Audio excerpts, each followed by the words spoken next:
La campagne, c'est marrant, l'image qu'on en a, c'est souvent celle d'un monde un peu figé, une sorte de vestige du passé, alors que les villes, elles, semblent tout avaler sur leur passage. Mais est-ce que cette image d'Épinal est encore d'actualité? On va voir ensemble que, loin des clichés, les espaces ruraux sont en fait au cœur de transformations vraiment profondes et, disons-le, assez surprenantes.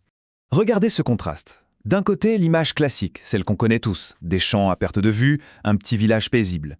Et de l'autre, le symbole de notre monde moderne, la mégalopole, verticale, hyper connectée. À première vue, l'histoire semble écrite d'avance, non? C'est la victoire inévitable de la ville sur la campagne. Mais est-ce que c'est vraiment aussi simple que ça? Voilà la grande question qu'on va se poser. Dans un monde où tout le monde semble se ruer vers les villes, est-ce que la campagne est tout simplement en train de s'effacer? On pourrait le penser, c'est logique, mais si on creuse un peu, les chiffres nous racontent une histoire bien plus complexe. Alors, si on regarde les données, la tendance a l'air sans appel. En 1950, attention, 85% de l'humanité vivait à la campagne. C'est énorme. En 2010, on est passé sous la barre des 50% à 48%, une chute spectaculaire, on est d'accord? On pourrait se dire, bon voilà, le débat est clos, le monde rural recule, et pourtant, ce n'est qu'une partie de l'histoire. Et puis, il y a ce chiffre qui débarque, 3,28 milliards. Il a l'air de sortir de nulle part, et même de contredire tout ce qu'on vient de voir. Mais alors, à quoi il correspond ce chiffre? Et c'est là que tout devient fascinant, voilà le cœur du paradoxe. Alors que la part des ruraux dans la population mondiale diminue, leur nombre total, lui, continue d'augmenter. Comment c'est possible? C'est cette énigme qu'on va essayer de résoudre ensemble. Allez, on plonge tête la première dans ce paradoxe rural, une vraie énigme démographique qui bouscule pas mal de nos certitudes. Bon, pour essayer de démêler tout ça, il faut commencer par la base, la question toute simple en apparence, mais au fait, de quoi on parle exactement? Ça veut dire quoi, rural? En fait, il y a deux grandes manières de voir les choses. D'un côté, on a une approche qu'on pourrait dire qualitative, plus culturelle. Là, la campagne, c'est un mode de vie, une identité liée à la terre, à l'agriculture. Et de l'autre, une approche quantitative, qui se base purement sur des chiffres, la densité de population, la taille d'une commune. Et c'est là que les choses se corsent sérieusement. Regardez ça, c'est assez fou. Un village de 300 habitants, en France, c'est la campagne. Mais en Suède, c'est déjà considéré comme une ville. Et le pompon, c'est le Japon. Avec leur densité de population, on est considéré comme rural jusqu'à 50 000 habitants. On comprend tout de suite que, quand on essaie de comparer les statistiques mondiales, ça devient un vrai casse-tête. Heureusement, pour y voir plus clair, les géographes ont un super outil, le concept de paysage agraire.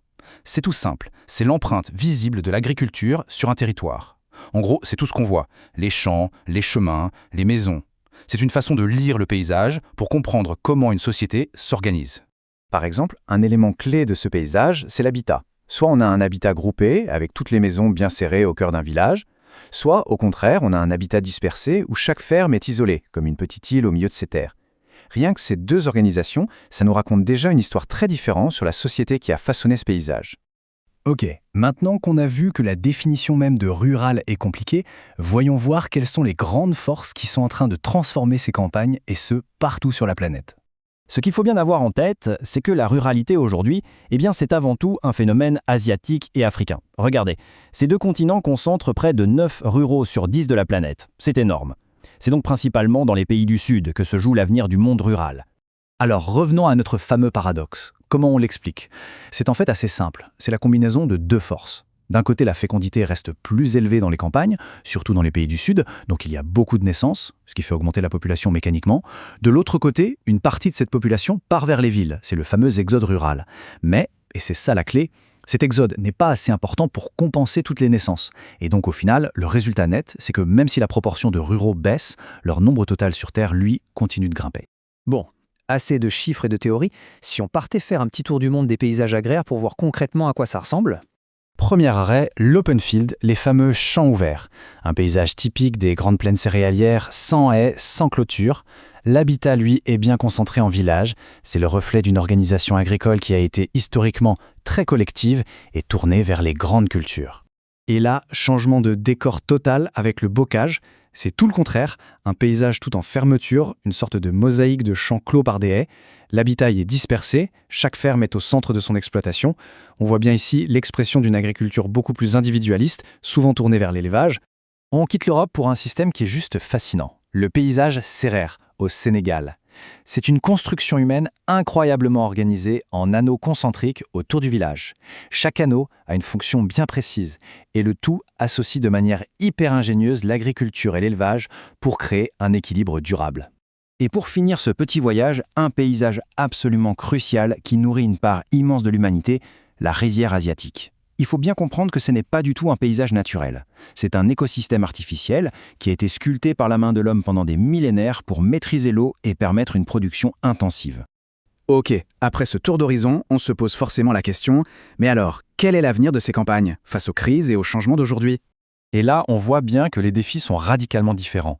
Au nord, les campagnes font face à la pollution liée à l'agriculture industrielle, à l'abandon de certaines terres et aussi à une vraie crise d'identité avec la disparition des services publics. Au sud, les enjeux sont encore plus vitaux. Il s'agit d'assurer la sécurité alimentaire pour des populations en pleine croissance, de gérer la pression sur les terres qui peut mener à des conflits et de lutter contre la pauvreté et la déforestation. Il y a cette citation du géographe Augustin Berck qui, je trouve, résume tout ça à la perfection. En gros, ce que ça veut dire, c'est qu'un paysage n'est jamais neutre. C'est toujours le miroir de la société qui l'a créé, de ses choix, de ses valeurs, de sa façon de voir le monde. Nos paysages nous racontent. Donc, loin d'être des vestiges du passé, les campagnes sont en fait des laboratoires du futur. Elles sont au cœur des plus grands défis de notre siècle, l'alimentation, l'environnement, le social. Leur évolution, ce n'est pas une fatalité. Elle dépendra des choix que nos sociétés feront. La question finale, ce n'est donc pas de savoir si la campagne va survivre, mais plutôt, quel monde choisissons-nous de construire dans ces campagnes ?